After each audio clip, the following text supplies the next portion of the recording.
അമ്പലപ്പുഴ ശ്രീകൃഷ്ണസ്വാമി ക്ഷേത്ര പരിസരത്ത് മാലിന്യ കൂമ്പാരത്തിൽ നിന്ന് വെള്ളി കെട്ടിയ ശംഖ് കണ്ടെത്തി. ഓട്ടോ ഡ്രൈവർ വേണുവിനാണ് ശംഖ് കിട്ടിയത്. വിവരം പുറത്തു പറയരുതെന്ന് ദേവസ്വം ഉദ്യോഗസ്ഥർ ആവശ്യപ്പെട്ടതായും വേണു പറഞ്ഞു. വിവരങ്ങളുമായി ബീന റാണി ചേരുകയാണ്. ബീന, നമുക്കറിയാം ദേവസ്വം ഉദ്യോഗസ്ഥർ തന്നെ ആ ഓട്ടോ ഡ്രൈവറോട് വിവരം പുറത്തു വിടരുത് എന്ന് പറയുമ്പോൾ അതിലുണ്ടായ കെടുകാര്യസ്ഥത അല്ലെങ്കിൽ ശംഖ് സൂക്ഷിക്കാൻ കഴിയാതെ വന്ന ഒരു ഗുരുതരമായ വീഴ്ചയാണ് ഇതിലൂടെ പുറത്തു വരുന്നത്. എന്തൊക്കെയാണ് വിശദാംശങ്ങൾ? ദേവിക, അമ്പലപ്പുഴ ശ്രീകൃഷ്ണസ്വാമി ക്ഷേത്രത്തിൽ ഇന്നലെ ദർശനത്തിനെത്തിയ ഓട്ടോറിക്ഷ ഡ്രൈവറാണ് ഇത്തരത്തിൽ മാലിന്യ കൂമ്പാരങ്ങൾക്കിടയിൽ ഒരു ശംഖ് കിടക്കുന്നതായി കാണുന്നത്. വർഷങ്ങളുടെ പഴക്കമുള്ള ഒരു വെള്ളി കെട്ടിയ ശംഖാണ് അത്. അലങ്കാര പണികളൊക്കെ ചെയ്തിട്ടുണ്ടായിരുന്ന ഒരു ശംഖാണ് ഇത്തരത്തിൽ മാലിന്യ കൂമ്പാരത്തിൽ നിന്ന് ഈ ഓട്ടോറിക്ഷ ഡ്രൈവർക്ക് ലഭിക്കുന്നത്. അതേസമയം ഈ ശംഖ് കിട്ടിയത് പുറത്തു പറയരുതെന്ന് ഈ വേണുവിനോട് ദേവസ്വം ഉദ്യോഗസ്ഥർ നിർദ്ദേശിക്കുകയായിരുന്നു.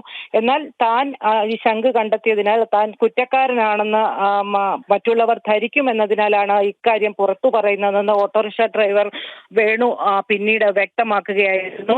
അതേസമയം തന്നെ ക്ഷേത്രം അഡ്മിനിസ്ട്രേറ്റീവ് ഓഫീസർ ശംഖ് അമ്പലപ്പുഴ ക്ഷേത്രത്തിലേത് അല്ലെന്ന ഒരു അഭിപ്രായവും പറഞ്ഞിരുന്നു. ക്ഷേത്രത്തിൽ പൂജാ ആവശ്യങ്ങൾക്ക് ഉപയോഗിക്കുന്ന ശംഖ് ക്ഷേത്രത്തിൽ ഉണ്ടെന്നുമാണ് അദ്ദേഹം പറയുന്നത്. എന്തായാലും ക്ഷേത്ര പരിസരത്തു നിന്ന് ഇത്തരത്തിലൊരു ശംഖ് കിട്ടിയത് കൊണ്ട് തന്നെ പോലീസിൽ പരാതി നൽകുകയും വേണുവിനെ അടക്കം വിളിച്ചു വരുത്തുകയും ചെയ്തിട്ടുണ്ട്. ഡിവൈഎസ്പി ഓഫീസിൽ വേണുവിനോട് ഇതുമായി ബന്ധപ്പെട്ട ചോദ്യം ചെയ്യൽ നടക്കുന്നുണ്ട്. വർഷങ്ങൾക്ക് മുമ്പ് തന്നെ ക്ഷേത്രത്തിലെ ഒരു പതക്കം കാണാതാവുകയും ഇത്തരത്തിൽ മാലിന്യ കൂമ്പാരത്തിൽ നിന്ന് ചില ഭാഗങ്ങൾ ലഭിക്കുകയും ചെയ്ത ഒരു സംഭവം ഉണ്ടായിട്ടുണ്ട്. അന്ന് അത് വലിയ വിവാദമാവുകയും അത് സംബന്ധിച്ച കേസ് ഇപ്പോൾ നടന്നു വരികയുമാണ്. ഈ ഒരു സാഹചര്യത്തിലാണ് വീണ്ടും ഇത്തരത്തിൽ വളരെ വിലപ്പെട്ട ഒരു ശംഖ് മാലിന്യ കൂമ്പാരത്തിൽ നിന്ന് കിട്ടുന്നത്. തീർച്ചയായും ദേവസ്വം ബോർഡിന്റെ അനാസ്ഥ തന്നെയാണ് ഈ സംഭവത്തിലൂടെ വെളിവാകുന്നത്. അതുകൊണ്ട് തന്നെ ആയിരിക്കണം ഒരുപക്ഷെ ആരോടും പറയണ്ട എന്ന് ദേവസ്വം ഉദ്യോഗസ്ഥർ ഈ ഓട്ടോറിക്ഷ ഓടിച്ചിരുന്ന വേണുവിനോട് സൂചിപ്പിച്ചത് എന്നും വേണം കരുതാൻ. എന്തായാലും ഇത് സംബന്ധിച്ച് കൂടുതൽ അന്വേഷണം തുടരുകയാണ്. വേണു അടക്കമുള്ളവരുടെ ചോദ്യം